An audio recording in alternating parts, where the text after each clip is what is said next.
Welcome to the Jordan B. Peterson podcast. I'm Michaela Peterson. This is season 4, episode 39. This episode is a bit different and was a special request from JBP. It's a compilation of guests talking about the state of universities. Yeonmi Park's account of her experience at Columbia University is harrowing. As someone who had just arrived to the West after her escape from North Korea, the thought that she had to censor herself at a prestigious university like Columbia, or any university for that matter, which have historically been bastions of free thought, is horrifying. Her experience serves as one example of just how far the universities have deteriorated. Dad wanted to put this compilation together because he still feels like it's possible to save the universities. But before that can happen, more people need to be aware of just how twisted they've become. Feel free to share and reference this video as some evidence and people's perspectives on the problem with universities. In my opinion, people should just go apprentice somewhere and start working right away and just skip university. You can learn everything online for free. However, my dad is the intellectual and he still thinks these institutions can be saved. And I hope he's right. Enjoy the episode.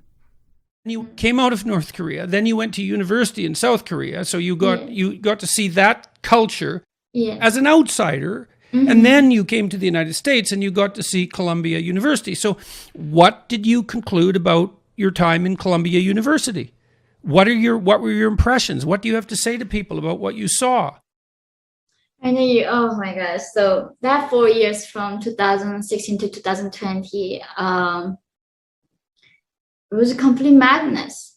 I became very pessimistic about the Western world after university because literally in these humanity classes, even the economics, I was studying economics for 2 years and later human rights. The professor would send me the emails. Oh, this class we're gonna cover this. If it triggers you, you don't have to come to the class or don't even do the reading. I'm a rape survivor. I'm a slave. I gone through so many things, and they say, oh, this can trigger the rape. This can trigger this, and then before the class they say, let's go through what do you want to be called, your pronouns. And my English is not that good. I sometimes mistakenly call him or she, and then they start asking me to say they, and then I don't know how to incorporate in my English that pronoun properly. And it made me so nervous to talk in the classroom. And one day I got into a fight with my professor. She was saying, the fact that you're letting men holding door for you is you are giving in to their overpowering you.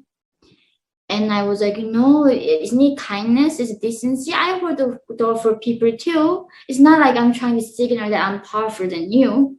And she was like, Yeonmi, you're so brainwashed from North Korea. And I was a scenario, of course, my GPA is going to be affected. And it's like, okay, I got to really shut up. I got to try to do my best to get a good GPA. So that 4 years, I learned to censor myself all over again. And it became ridiculous. That's terrible. Exactly. I literally risked my life to say what I think is right. And now I'm contribute 4 years of time, try how to create a safe space and be sensitive enough. So, and where am I? And it gave me a lot of chaos. Did I become free? Where am I? Is there any truly free place in this world right now? Well, okay, so you were in this university in Korea, and Korean universities are intense. And so yes. How would you contrast the quality of the education that you received? And they're very Western influenced, the South Korean universities. So they're a product of the Western university system. So how would you contrast your experience at the South Korean university with Columbia, which is in principle one of the great Western American institutions, educational institutions? So I do think South Korea is way more technical. They are way more into trying to teach you the skill set. More giving you actual knowledge. But I think Americans are very obsessed. That was my impression at Columbia. We're really trying to help you how to think. But almost you want to shape how you think. They are very into shaping your minds, how you think about something. In South Korean study program was more like, oh, this is a fact, this is what happened in history, this is what we're gonna do, this is a model we're gonna apply to solve this criminal case. Like, this is how things work. But lately, though, when it comes to sociology, it's been very influenced by the Western, like the mainstream education. So a lot of anti-Western sentiments was definitely there. I have been somewhat oppositional. I'm not exactly like a Mr. Go Along and Get Along guy with this stuff, that I don't always have the best reality check on my own behavior. And so I was just saying, well, okay, if I did cause offense, then, I feel like it's okay to apologize, and there probably was a better way for me to do this. Some of my comments, were leaked or made or transmitted to other people that weren't in the meetings, people that were in the BIPOC meeting, particularly my and BIPOC is Black and Indigenous people of color. So they were having their separate meeting of faculty and students where they received different content. And why was it separate? Just out of curiosity. The rationale, as I can understand it, is so that the groups that have been marginalized won't be exposed to, they'll have their own thing so that they're not exposed to the, I think, the possible insensitivity of the oppressors. That's the best I can understand the rationale. But it wound up happening anyway because I suppose it would be rude of me to point out that that's somewhat paternalistic. Yeah, that's right. Just as a, observation. That's a good one. Totally. Well, I guess that is a characteristic of white supremacy culture, though, paternalism. Yeah. So I guess it's quite accurate. As long as it's in a good cause, then I guess it's forgivable. Yeah. Well, I found it so interesting because the day after the meeting, there was an email that was released that said healing resources, resources that will help you come to terms with what happened. And the first healing resource on the list was a CNN interview with a poet named Damon Young. Damon Young, in this interview said things like, we need to get rid of all of capitalism. We will have to do a carpet bombing, not a carpet cleansing of society. I mean, it was incredibly radical statements that I would imagine would be frightening to many people. And that was listed as a healing resource, as well as things like... Well, as long as the carpet bombing only targets the malevolent people. Well, yeah, I guess. And then there was a Robin DiAngelo article that said, white people need to be made or kept uncomfortable. How can we become more uncomfortable? Also, really kind of, I would just say, racist characterizations of white people in these links. Things like, white people have never had to be guests in this country. And like the Irish, for example. Yeah. They weren't really white to begin with, though. So. Yeah. And so I found this very ironic. The idea that especially by the way, postmodernism and the deconstruction and all those attendant pseudo philosophies, you read Milton to find out if he mistreated his daughters, not this miracle that we call Paradise Lost or Samson Agonistes. You read Homer to find out, if he's a blood worshiper. This whole game of taking the great documents of Western civilization as a hunting ground for moral woke offense. Well, first of all, it's catastrophically stupid. If you have the 40th Symphony of Mozart or the Beethoven's Fifth, and the only reason you're playing it is to find out if either Mozart or Beethoven had a sexist attitude, you're out of your mind. Stop this. And the idea that one of the great propulsions of a certain segment of Western society is simple envy and resentment of its success, even as those who are envious and resentful are basically being fed and kept by it. They go into these institutions with some sort of childish, immature animosity towards what, if you think of it, the rise of thought is the greatest thing we have. And in the richest part of the world, the most prosperous, the highest institution. Have you been reading some of these whiteness things, the new rules? And this, like the ones the federal government are using to train their civil servants? You mean those? Yeah, and the epidemic of anti-racism, which is a kind of racism, diversity, which is monosyllabic. If you don't have our ideas, you don't have any, or you're a racist, or you're this, or you're that. I don't know how a free people have succumbed so easily and so lethargically to a kind of, it's not physical, but it's a metaphysical restraint. And the cowardice about some of these universities that apologize for some professor, the New York Times guy, 49 years columnist, and in an explicatory conversation, using that N-word, editor said, no, nothing wrong with him, but then they fire him. The universities, damn them, were the place that this other pandemic began. And while we're living through COVID, we should also understand that the intellectual pandemic, this goes to our heart and core. We are displacing ourselves by allowing charlatans to wreck the intellectual standards of the Western world. What I've read is that you made some claim that Canada wasn't systemically racist, that wasn't the right way of looking at the country.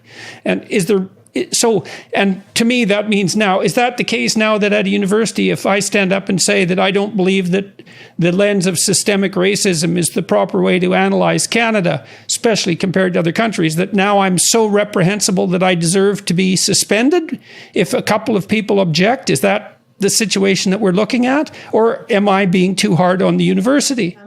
I have to admit, I may be wrong, but there may have been a flavor for that during that month. So it was like my story was sort of a scapegoat for something that is much bigger than a deer, a simple deer, a silly deer. Sometimes we're not allowed to write serious things or silly things, or be wrong, or change our mind. And your situation is also particularly peculiar, I might say, because you don't seem to be the right sort of target for this sort of targeting, because you're using the terminology that I don't appreciate in the least. I mean, you're female, you're an immigrant, you're at least in principle part of the communities that the people who push this sort of nonsense are hypothetically trying to protect. So why is it because you are in one of these victimized categories?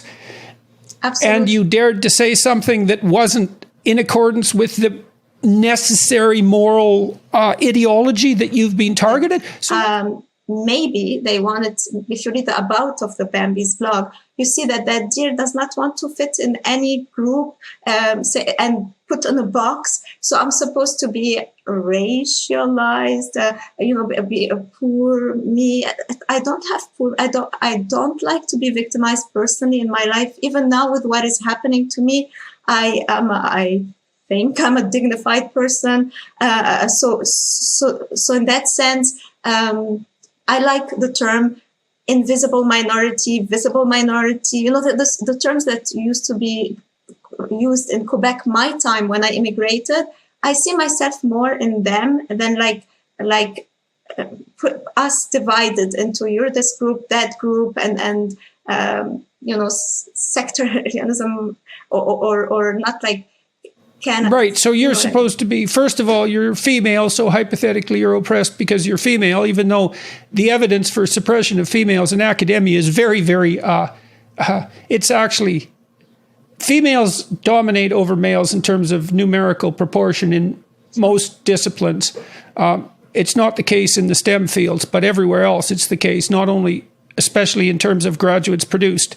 It might not be the case at the highest levels of distinction in the academic hierarchy, although that's changing pretty rapidly. So you should actually fit into at least two oppressed categories, female and immigrant, right? And so the rule here is that if you're in both of those categories, victimized by the intersection between those two categories, that there's a particular political view you better have or else.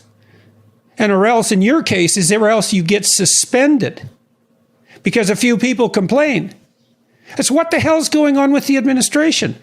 I don't understand what they're doing. I really don't understand. I can't understand why they didn't have the courtesy. Actually, I can understand why they didn't have the courtesy to call you, because the sad truth is that as soon as a few people complain, everyone who isn't directly involved runs scared and looks for someone to sacrifice.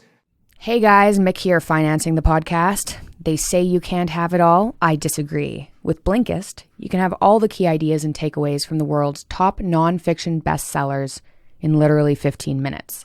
It's pretty crazy. If you want to learn about different topics and broaden your knowledge, but just don't have the time to sit and read a long book, Blinkist is about to become your best friend. Even better, read the full book and then use Blinkist to sharpen up on the key points and increase retention. That's what I do when I'm podcasting after I read the book. Blinkist takes popular nonfiction books, extracts the most important information, and puts it into a 15-minute text and audio explainer called Blinks. And guess what? Not only can you listen to books, but you can also get a ton of summarized podcasts called shortcasts. The whole concept is pretty convenient if you ask me. Right now, Blinkist has a special offer just for our audience. Go to Blinkist.com/JBP to start your 7-day free trial and get 25% off of a Blinkist premium membership. That's Blinkist, BLINKIST.com/JBP to get 25% off and a 7-day free trial. Blinkist.com/JBP. If you've been listening to my dad's podcasts, you know that I've been taking Elysium Health's NAD supplement called Basis. I like it. I wanted to talk to you guys about their second supplement, Matter, a brain aging supplement developed in partnership with the University of Oxford. They have dozens of the world's best scientists working with them, and 8 of them are Nobel Prize winners. Matter is supposed to slow the brain loss that's associated with memory decline as we get older and start forgetting things. Starting in our 30s, our brains actually begin to shrink. It happens to all of us, even if you're healthy. You lose brain mass. This affects memory, learning, and even physical activity. Lifestyle choices like drinking, smoking, diet, and sleeping badly can also accelerate the process. A ridiculously large portion of the population in America in particular is deficient in vitamins like B vitamins, and Matter can help with that. Matter is patented and clinically proven to slow the age-related loss in the brain's memory centers by an average of 86%. That's insane. If you already take a typical omega-3 and it's just the type that comes from a random drugstore, I do recommend switching to Matter, which contains a really healthy omega-3, 4 times more absorbable than standard omega. Plus, really, most omega and fish oils that you just buy randomly are actually rancid and really bad for you. You have to be super picky about anything that has omegas in it. Many Matter customers have reported improvements in memory and cognition. Obviously, your results may vary. I'm sure we all want our brains to continue functioning optimally for as long as possible. You have absolutely nothing without your health. Take it from me. So we have a special offer for JBP listeners. Go to explorematter.com/Jordan and enter code JBPMatter at checkout to save $45 off Matter. No, but let me tell you something. What happened at Mount Allison University and is happening elsewhere, but particularly here, is a symptom of what is happening in our country or maybe beyond, actually. So I take it like that. It's a symptom that we do have a serious problem, as you said, like tenured professors not being able to express ideas, debate ideas, challenge students with ideas. We do have a big problem. You're a citizen of a free country. You have a right to express yourself any way that you see fit. Second of all, you're a tenured professor and your thoughts actually protected to a fair degree. And it's protected broadly so that you can think broadly. And the fact that this has happened despite your tenure, well, I guess part of the question that people who are watching might be asking is why the hell should they care about this? And the reason I believe that people should care about this, first of all, is that what happens in the universities ends up happening everywhere else very, very rapidly. Absolutely. And if it can happen to someone like you, it seems to me that it can happen to anyone at any time in any place. Absolutely. And this unbelievable cowardice that our institutions show in the face of unwarranted allegations, as long as they're the right flavor, is something that should be tremendously worrisome to everyone. We haven't got to the bad stuff yet. But it started to become apparent to me. I sort of had the realization that this was really going the wrong direction when we had a professional development meeting, and they passed out I'm sure you've seen it, the pyramid of racism, also known as the pyramid of white supremacy. And it had a schema. It was a schema arranged in the form of a pyramid with genocide at the top of the pyramid, and then various layers that had categorical names like overt racism, covert racism, minimization, indifference, and then there must have been about 50 or 60 things sprinkled on the pyramid at various levels. And some of the things on the pyramid, I actually thought were, in many cases, virtues. So things like being apolitical, or things like, there are two sides to every story. Things that were contradictory, like, not believing POC, but also thinking, well, my Black friend said ... So the idea that these two things were next to each other seemed interesting to me. Also things that were just, political party platforms. Things Minimization. Like, we all belong to the human race. Right. That was a big one. Post-racial society. Why can't we all just get along? Prioritizing intentions over impact. That's a nice one. Yeah. Yes, we could talk about that for about 3 weeks. Yeah. Not believing experiences of people of color. Two sides to every story. Right. Yeah, well, it's very interesting when you look very carefully at the words that are lumped in with the other words, let's say. Right. Guilt by association. Okay. Yeah. So you had this pyramid of white supremacy. Yeah, and I was asked, how do you respond to this? What do you think about this? And I said, I think this is extremely destructive and horrible schema to put in front of a child, and I will never do it. And then so what's the problem with that exactly? So the kids stick with the list. Why is that bothering you? Well, it's because it means that, events, the multiplicity of possible reasons for things that change, that are different depending on the actual incident, get reduced to this script of explanations, and only those explanations fit the paradigm, and only those explanations will be considered. And that means that you're not making sense of the world for yourself. You're following a script.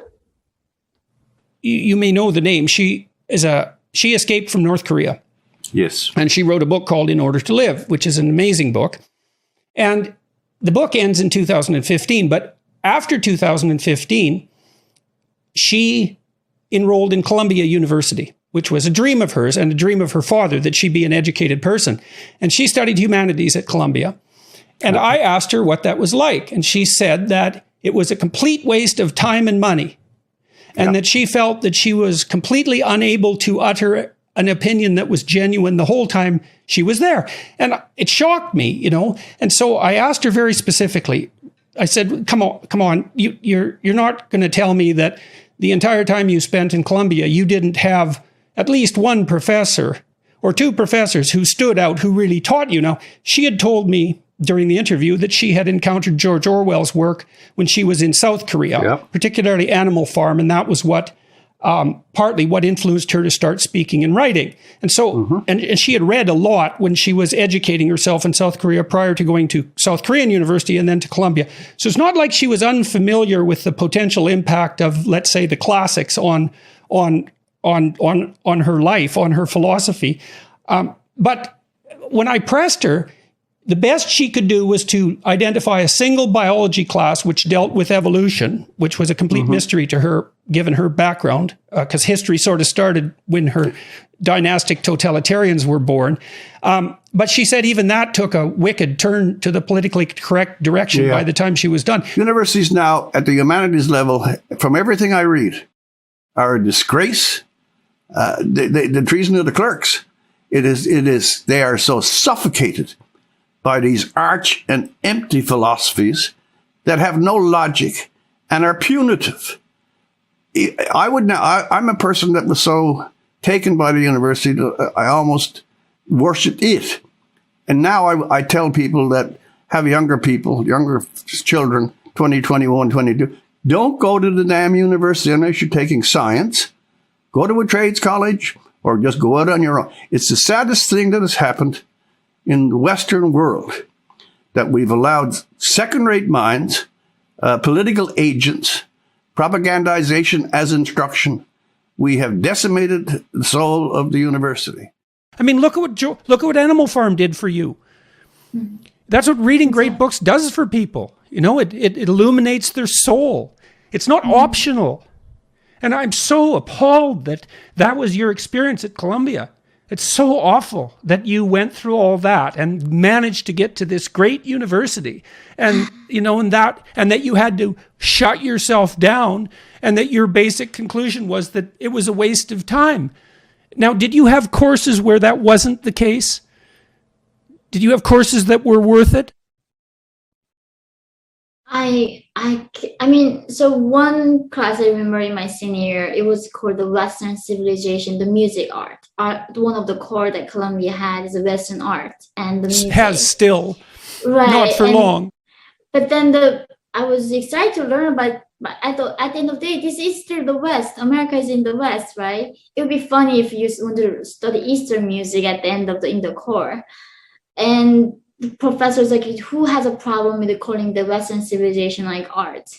And then every single one of them all lifting their hands, because they were saying there were so many artists who were greater than Beethoven and Mozart. We silenced them, erased them all. And that's why we have to now end up studying these like bigots, you know, who are racist.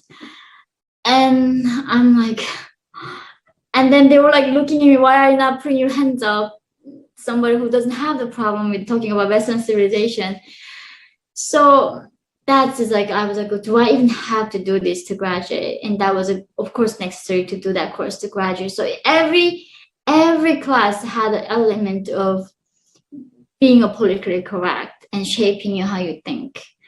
And I learned how to censor myself so well after Columbia. And then I was freaked out one day. It's like, what am I doing? This is not what I escaped, you know. It just, and I'm so ashamed of that.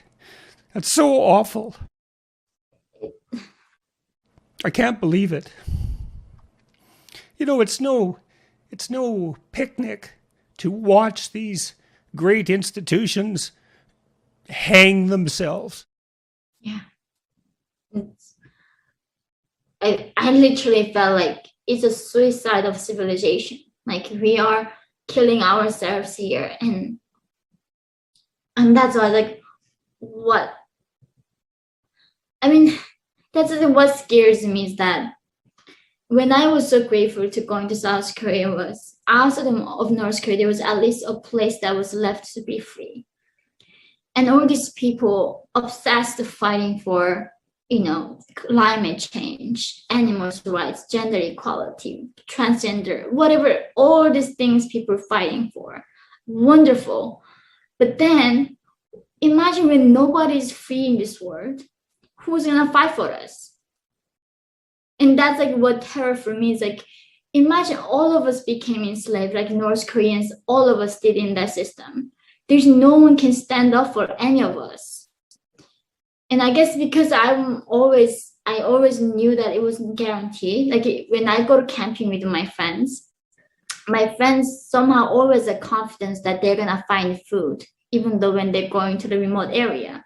Not me. I always packing this like energy bars, blah blah, always with me because I know like you can end up not having ever all the food. So maybe this is a mentality that in the West, freedom was always there. Somehow people think it's gonna be miraculously gonna be always there. And for me, it's like, no, it can be not there. That's why we were supposed to be educating young people. We were supposed to be teaching them that, no, it's not always there. It's fragile and you better take care of it because the default condition is authoritarian starvation. And if that isn't happening, it's a bloody miracle. Yeah. Well, I've seen this over and over in the universities too. You know, it was often the case that it was my psychology classes where the students learned about what happened in Stalinist Soviet Union and Maoist China. They hadn't been taught at all. They hadn't been taught that, Tens of millions of people died in China. They hadn't been taught about what happened in North Korea. They hadn't been taught about what happened in Russia. It was like that never existed, even though the Cold War was all about that. And it's appalling. And I think you see exactly the same thing. Well, you're pointing out exactly the same thing. I've been thinking about the question of the meaning of life, and the first objection, I suppose, that arose in my mind was an objection to the question itself, because there might not be a meaning in life. There are places where people derive meaning, and you can list them, and it's useful practically if people are thinking about how to organize their life, if they're unhappy and they want to know how things might be better.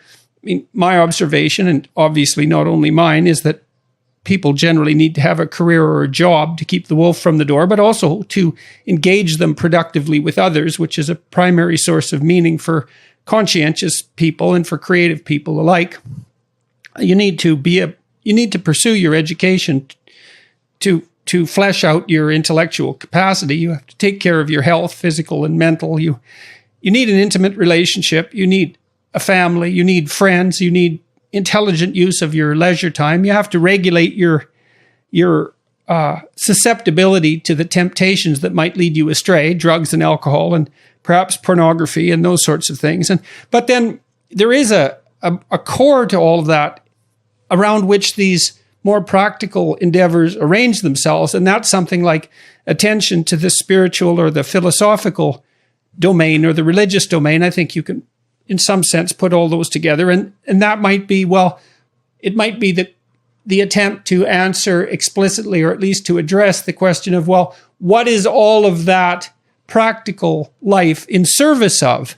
And you said, for example, that when you were working with the inner city kids in Halifax, you were trying to help them realize that they were meant for the higher things and vice versa.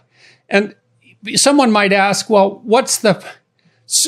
why bother with that when you can just bother with the skills? And it seems to me that the answer is something like, well, we all have to make decisions about how we're going to behave in life and how we're going to act ethically.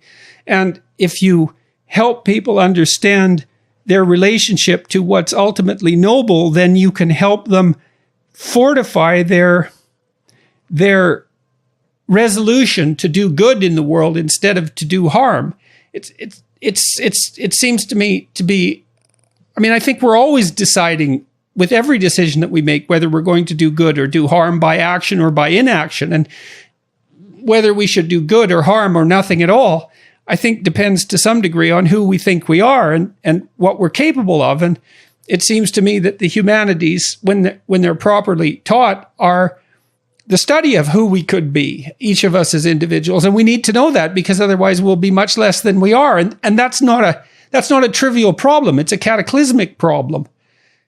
I did a talk at Harvard 4 years ago, and I pointed out two things to the students in the audience. One was that a tremendous amount of civilization and effort had gone into producing the institution that they were now part of, and that everyone who was part of that institution was hoping that they would come there and learn everything they possibly could that was relevant and important, and that they would be the best possible people they could be, and they would go out in the world and do as much good as they possibly could. That was the essential mission of the enterprise. And that was really the case. And also that learning to write in particular was going to make them more powerful than they could imagine. And a number of students came up to me afterwards and said, I really wish someone would have said that to us when we first came here. If you were going to recommend to a young person what they should study to prepare to be a psychological researcher, a clinical psychological researcher of your type, what should they do at the bachelor's level, let's say? What's the right preparation? And then let's walk through the process: bachelor, master's, PhD, postdoc, because people don't know that. And so what do you look for in a student if you're looking for a master's level student? What should have they done in their bachelor's degree? I guess they have to be passionate and at the same time ready to work very hard. to clarify how you go about understanding what you want to understand. You need it's you almost need both of those. You need the interest and the discipline. I guess it's like that in every discipline, even a hockey player or a football player. It is if you want to be successful. Yeah. Right. You need to be interested because you have to want to, and at the same time, you have to take the time and like investing yourself. So, is it fair to say that you taught yourself to read and you got your GED equivalent? You did that in 1 year, and so you were ready to go to university at the age of... How in the world did you do that? How much time were you spending every day studying? I didn't. So that was a funny story. I ended up in the ER, and then like they were saying you're malnourished because I didn't have time to eat. I forgot to eat. So even when I was sleeping, I would turn on the like a TED Talks or NPR so I can like listen. My brain still kept working. And even when I was sleeping, I would put the books behind my pillow so the like knowledge would go into me. I was obsessed. I was crazy. You were obsessed with... Yeah, I was completely obsessed with learning. So you're completely obsessed with studying to the point where you're not even eating. And we should also just stress here, it is definitely the case that the education process is unbelievably competitive in South Korea, as you've already pointed out, far and above what people in young people in North America can imagine, or in Europe for that matter. And so you were facing very, very heavy competition. So, but you got obsessed to the point where you weren't even eating. That's amazing, because I would have thought that you would have been more motivated to eat after what you'd been through than virtually, but you were hungrier for knowledge than for food, and you had been starved of both. Exactly. I was working at this, I don't know, you know, something called Daiso. It's like a $1 store in South Korea, the Japanese branch. So I was working there as a part-time job, and I was a minor. So my mom had to give the authorization that she would let me work. And then I was working this wedding horse, like serving food as a waitress. So I was working, and then my mom was also doing the dishes and helping me.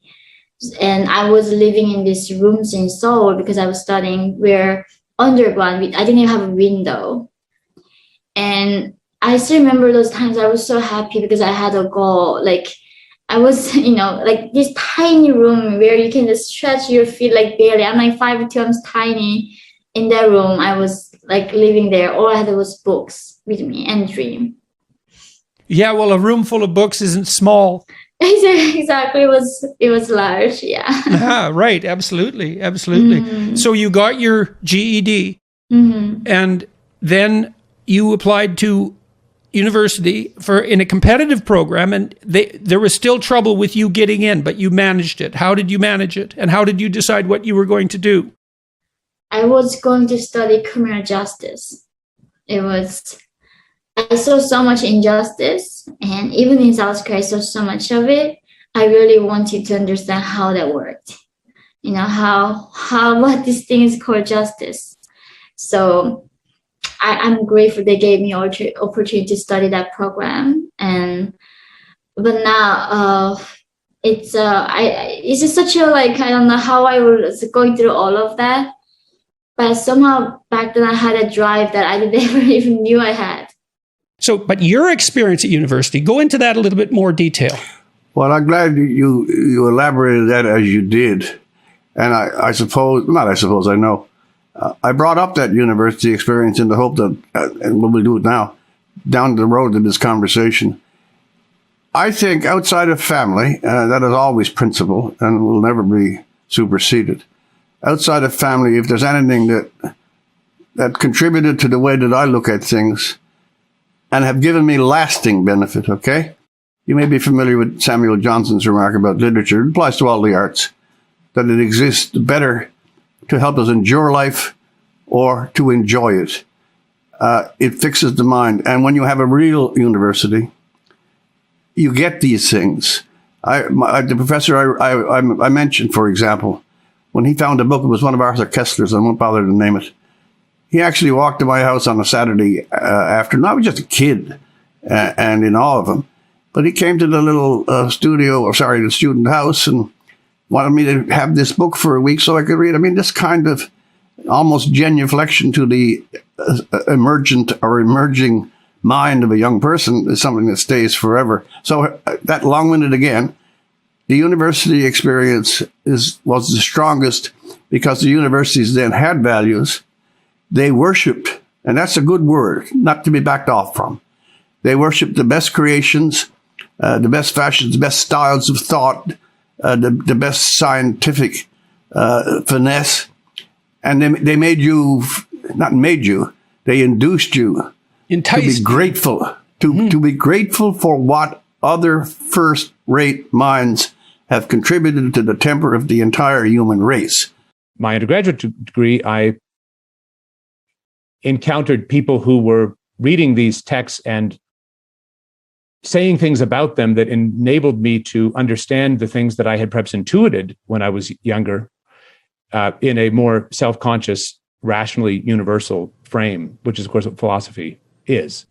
Ideas are are everything, and there should be, you should be talking about ideas based on what make ideas sound or unsound, not the person who's saying them. What's your vision for Ralston College, architecturally speaking? I would perhaps say just by introduction that, our analysis and the need for founding new institutions is directly related to the things we've just been speaking about, the cultural, spiritual crisis, the upstream influence of the university over everything else, the fact that it is the epicenter of, at very best, unhelpful, at worst, downright toxic forms of ideology that spread through anything and everything that is catastrophically beset with high costs, low value, and so on and so forth. But our analysis is simply that there is huge demand in young people for alternatives, people who are seeking alternatives to the indoctrination and activism and fraudulent low value of the academy. I mean, I think your own work has shown this about as clearly as anything else historically ever has, that it's a mistake to concede your new book, you write about the need for creative dynamism in relation to our institutions. And it seems to me we're in a moment, not only in which that is urgently necessary, but also eminently possible if we have only the courage to do it. So what I would say is a few things. The first is that Ralston College has really four fundamental commitments. First, to seek the truth with courage. Second, to apprehend beauty in all of its forms. Third, to the freedom of speech and thought that are the conditions of those pursuits. And finally, to the friendship or even fellowship that is the context for all of these pursuits. And what's become clear to us, Jordan, over the years is it's been a long runway. It's not easy getting a college going. Anyone who thinks that you need to go off and fight in a war in order to undertake something really hard of value can call me up and we'll have a talk about other projects that may be very, very difficult to bring into the world, but necessary and beautiful.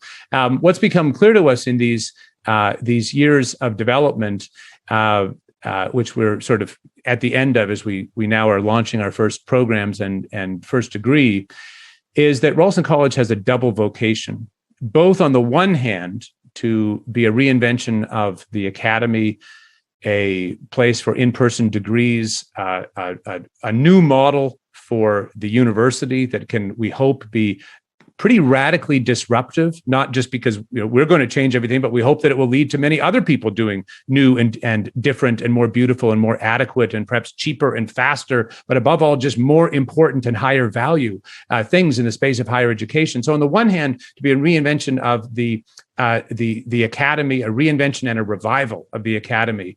But on that side, we've received our degree granting powers from the state of Georgia. We expect to launch our first degree this autumn. In what? this first degree will be a master's in the humanities. So it will be a pretty intensive boot camp in thinking about the big ideas, tracing them and their development through history, which we think is important both as a revival of those forms of life and thought and culture, but also because we think they are as it were, the key to opening up the depths of the self for the students themselves. It's not that every human, if I can't play the piano, it's not that every, you talked about resentment earlier, it's not that every human being should have to play the piano like Martha Argerich or Glenn Gould from your current town of Toronto. 99.999% of human individuals couldn't play the piano that way. But because Glenn Gould could and did, we can all hear the music. And in some level, I think what the high end of the academy is about playing the music so we can all hear it. And so on the one hand, it's the reinvention of the academy in a degree form. But on the other hand, the second side of this double vocation is to be a kind of platform of humanistic inquiry for anyone, anywhere, who wishes to engage with the riches of the humanistic tradition, who wishes to seek the truth with courage, who wishes to ask the fundamental human questions that every human being must face about truth and beauty and forgiveness and love and suffering. To me, the universities are a key element in the conversation across the generations about just exactly what a human being is. And that's something that it's not some abstract philosophical, it's not merely some abstract philosophical concern. It's the central issue that determines how you make all the decisions in your life.